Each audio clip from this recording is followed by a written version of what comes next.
Hello, friends. Good morning, good afternoon. We are here again with our beautiful message, our message while we are socially distanced, yet we are spiritually connected. And we thank God over the past couple of weeks, we went through the entire Passover series, and I got some good responses from individuals that went through the series, and I'm very grateful that we are all doing this together. Today I want to discuss a special custom that exists among many communities, all communities, I would say, which is a custom of Bedikat Chametz. Bedikat Chametz means the searching of the bread, searching for Chametz. So as we all know, Passover, we're not allowed to even have the littlest speck of leavened bread. So part of the custom is that on the night before Passover, i.e. tonight, Tuesday night, the 14th, the 14th day of Nisan, the day 24 hours before the Seder, we have a custom where we search for chametz. We search for leavened bread in the house, and this is a very special ritual.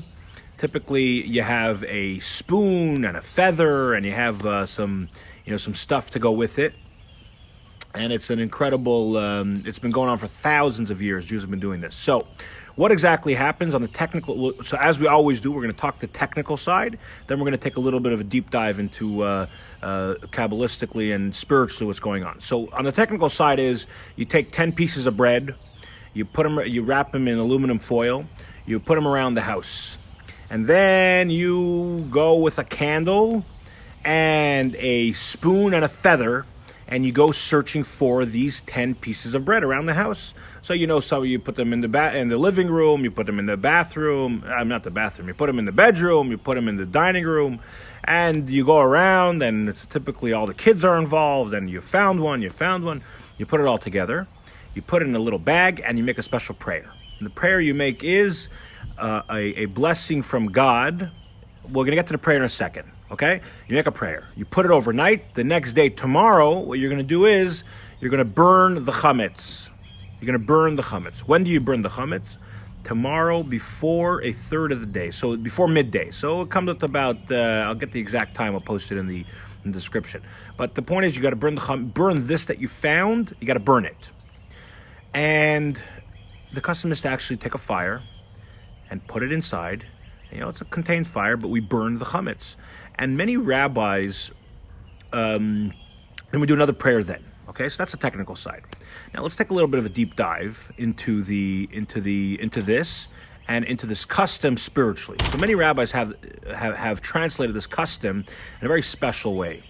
That just like everything we do in a physical sense resembles something spiritually, so too this custom of finding and burning the chametz also has a spiritual resemblance. What is that? It goes like this. Chametz is leavened bread. If you take bread and matzah, compare it one to another, what is the biggest difference? Bread is haughty. It's risen. The yeast ferments and it rises. Matzah has to be made within 18 minutes. Why? Because that's the time that it takes for dough to start rising. So we need to do matzah before it rises. Humility. What this resembles, searching your whole house to find the chametz in our personal life, is that we're searching the entire house, entire body for chametz, for unwanted ego and unwanted things that are not godly. And we search the entire house. We search the living room and the bedroom and the dining room and the kitchen. And we search the entire body. We search our mind. We search our thoughts. We search our emotions. We search our feelings. We search our tendencies. We search our habitual things that are not good. Our midot, it's called. Our attributes that are not, if someone sometimes gets angry too quickly, or someone is too haughty, these are all things in our body, in the house, that needs to be rectified. And you got to go with a candle and a feather and a spoon, and you have to search every part of the house, every part of the body, and say, is there chametz here? Is there leavened bread here? Is there things that need fixing here? And if the answer is yes, so you take it all, you put it into a little bag, and you make a prayer, and you say, this prayer goes, God, he says, just like I'm burning the chametz, so too I should be burned all the evil inclinations, all the bad tendencies, all the terrible deeds and influences we have. That is what we're asking God, the prayer, that just as we're burning the chametz, just as we're getting rid of the physical chametz, we want to get rid of the spiritual and emotional and our own chametz. And we all have chametz, every single one of us. We're equal. We all have chametz. We should take this time of Passover to search our house, search the body, search every part of the body, the mind, the soul, the heart, which parts of this body needs fixing. And if you want to know what is Passover in a spiritual sense, what is liberation? How do you liberate yourself? How do you go free? You're enslaved. What are you enslaved to? You're enslaved to these tendencies. You're enslaved to these spiritual impurities that enslave us and limit us to our potential. Because if you're haughty, you can't learn. If you can't learn from other people. If you're angry, you can't grow spiritually. You're snappy. Every item of these bad items have a spiritual problem with them that doesn't allow us to grow. We are enslaved. So the message of Passover and the message of today and the message of what we're going to be doing tonight for searching for the chametz, that message is we need to become spiritually liberated. How do we become spiritually liberated? Sit down with a pen and paper, go through your entire yourself and see what needs fixing and work on it. Self-development. The best investment of time and energy and money is in yourself, self-development, working on becoming more refined, a better person.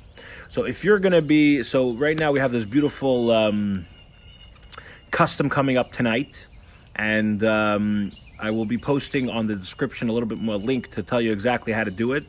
And I encourage every single one of us, do this physical commandment, but also do the spiritual part. Do the spiritual part in a sense to make this better, to better ourselves, to become better people. And with that, God is going to bless us with not only a kosher and happy holiday, but with the world, a global healing. God's going to bless us.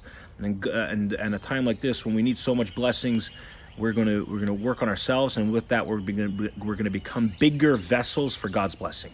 So with that, I want to end off today's message, wishing every single one of us a happy and kosher Passover. Tomorrow at noon we will be live together with the great Rebbitzin, the great master chef, master leader, co-director of Chabad Loudoun County, the visionary of our organization, Haughtiness, my dear wife. We'll be together at noon sharing a very special Passover message. And with that, I want to end off that if you know anybody in need throughout Loudoun County, any type of need, you let us know. We're going to get them the help they need. Whether it's financial, emotional, mental, they need assistance, they need essentials, let us know. JewishLoudoun.com/COVID-19. All the best. Have a happy and kosher Passover, and I'll see you all tomorrow.